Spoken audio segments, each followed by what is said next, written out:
I used to be afraid about what people might say or think after reading what I had written. I am not afraid anymore because when I write, I am not trying to prove anything to anyone. I am just expressing myself and my opinions.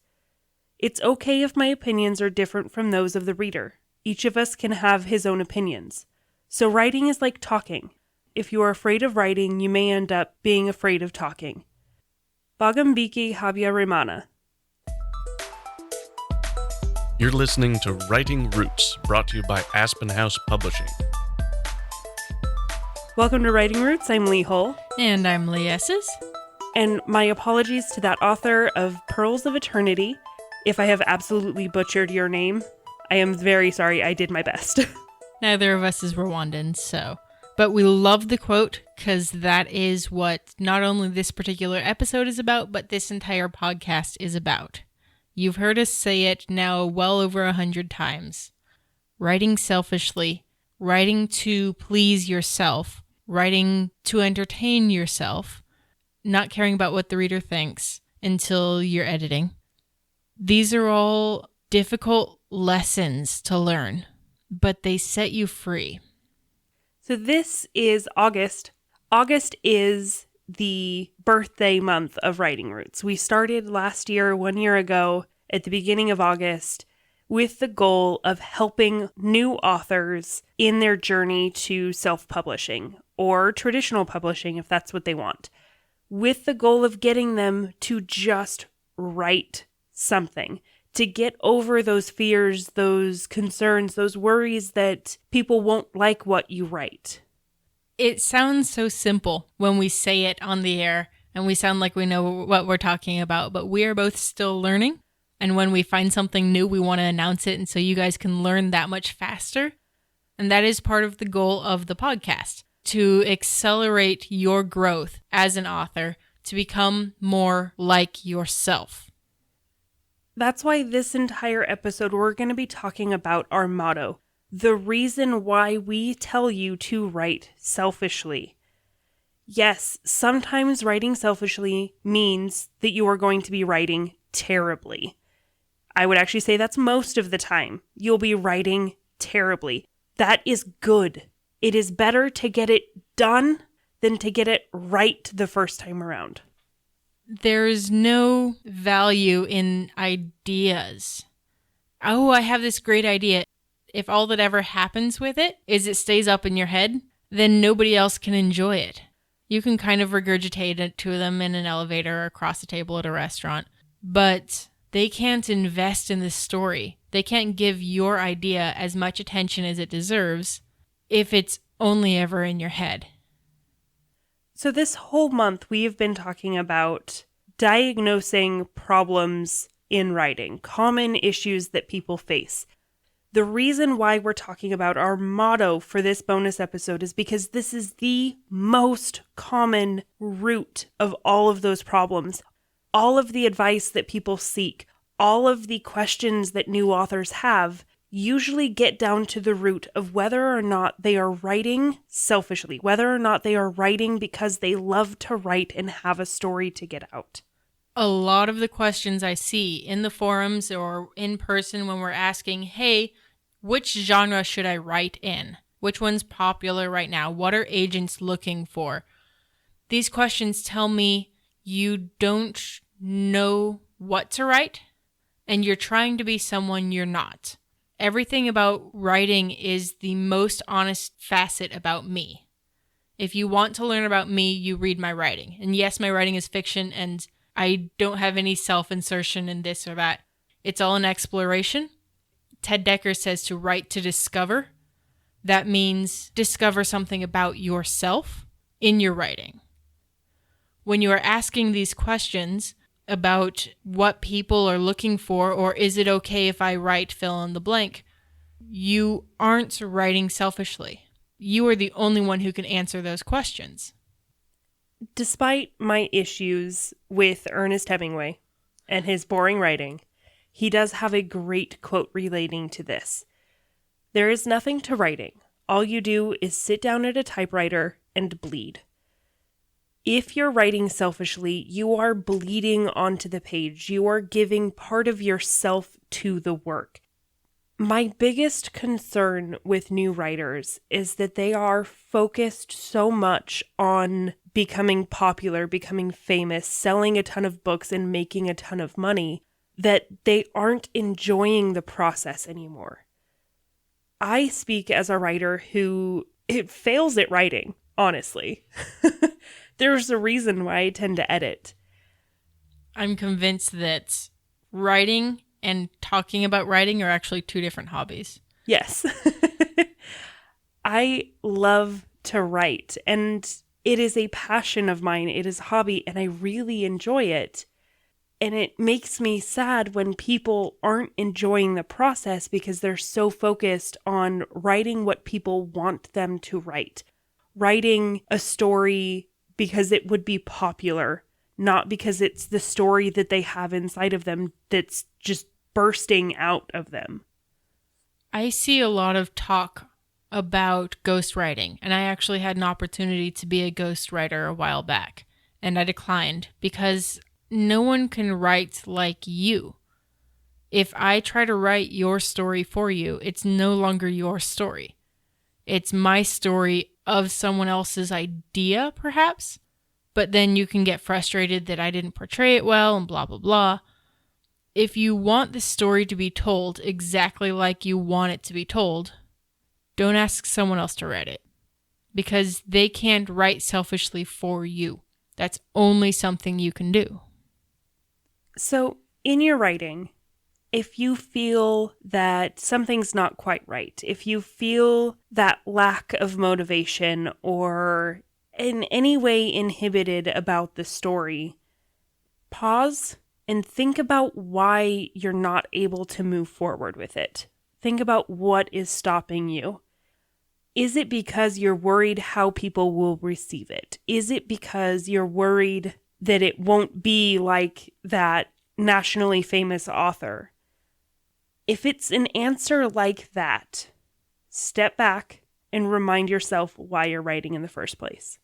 That's often the solution to writer's block. I tell people, learn something new, because then you're passionate about it and you want to write about it. You want to reflect that in your writing.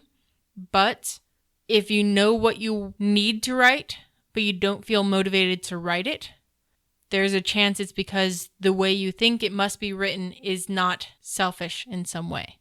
Well, such and such needs to happen. Does it? It's your story. Turn it on its head.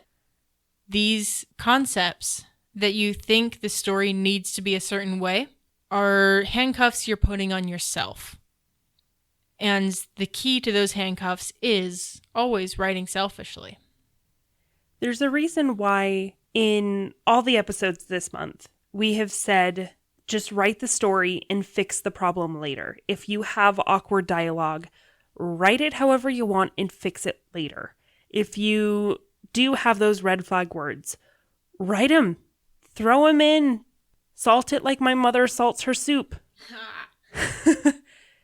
It's okay because you can fix it later. Unlike that soup, you can fix it later.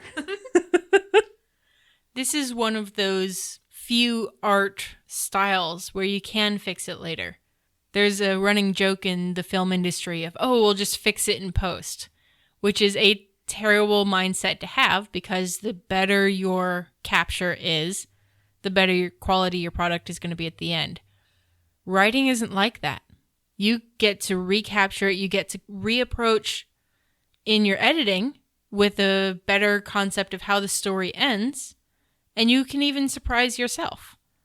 You actually can fix it in post. That's what post is for. So, I know personally, my biggest fear, my biggest inhibition with writing is that it's not perfect the first time around. You're an editor. You have to turn off your editing brain, take off the editing hat when you're writing. And that's been very difficult for me to do, but I really focused on doing exactly that with the book that I finished in July. It was really hard for me to stop editing. It was really difficult for me to say, it's terrible, but that's okay, and move on. So understand that you're not alone in these problems. Here I am feeling like a huge hypocrite so much because I'm telling you guys, right, selfishly, just get the story out, while I can't do it myself so often. And there are tools that you can find along the way to help you write selfishly. One of the tools that I really encourage people to do, because if you're anything like me where you want to edit as you write, handwrite. I am a pen and paper person. I'm not a keyboard person. We had that episode last November, I think. I like a pen and paper because it stops me from editing. There is no backspace. I can cross something out if necessary, but it forces me to keep moving forward. This is a tool that I've found works for me, because otherwise I will be on that backspace and then I will open a tab to make sure I'm spelling this right and using it well, and then I go off on a tangent and I never get to the actual writing part of writing. For me, in July, it was healthy competition. Finding a group of people that compete in a good, uplifting way against each other to achieve a goal. So I actually had 2 different groups that I did this with. One was with a Brandon Sanderson fan group that I'm part of, that we got together and decided we're going to set individual goals and track them and kind of keep each other accountable and supporting and encourage each other through the month in the Camp July Rimo. And then I also discovered a Discord group that is No Sleep Till Book Done. Their whole goal is, again, that friendly competition. They have writing sprints. They call it the War Zone, where they'd set up a certain style of competition, whether it's different teams trying to reach a certain goal or whatever. But it gave me a drive every day to try to write, because I am a competitive person. And sometimes I need that competition, that someone else pushing me to achieve more and do better. This was actually really apparent in high school swimming, because I swam the distance. I did the 500 freestyle race. So that's the really long swim. You do like 20 laps in the pool. And my time was always around like 7 to 8 to 9 minutes. Because I'd just get in and I'd start swimming. And most of the people really far outpaced me, so I didn't have anyone close to me. So I just worked at my own pace, didn't really push myself. I mean, kind of pushed myself a little bit. But I just got really lazy and just had fun swimming. Then we had our district competition, and the person in the lane right next to me swam at a pace that was very similar to mine. I cut 1.5 minutes off my best time in one race because I actually had similar competition, because I had someone to race against. So that tells you how competitive I am. I could have had a great time and cut that 1.5 minutes off my time way earlier, but I needed someone there to drive me, to push me. And that's how I am with writing, is having that friendly competition of getting it done, hitting that deadline, just writing. But in the end, writing is collaborative. There's no competition with other authors when it comes to distributing your books. If you're looking for an accountability partner, your local library probably has access to a local writing club. They can point you at least in the right direction. Your college is another great place to look for that. Or if you are part of our writing club for this podcast, we also have a Discord channel, and you're welcome to do writing sprints with us there. You're welcome to ask us any questions to help light that fire under you and have that accountability partner to go, hey, did you manage to finish writing that fight scene yet? We can help you with that.